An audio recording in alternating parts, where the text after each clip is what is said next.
decision talaga. So ito guys, no, ito yung stock na fuel cap.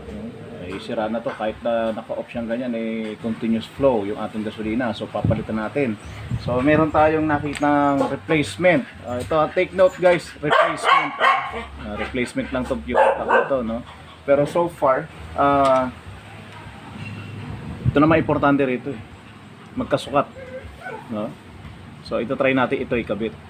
Tapos tingnan natin kung good siya para kahit pa paano yung makamenos tayo sa ating gastusin. Salpak lang yan.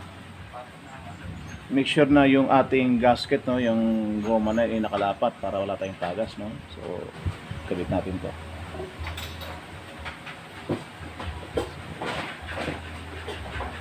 So doon tayo sa ano, yung testing ba, kung magkakaroon ng leak. Kung walang leak, okay na yan.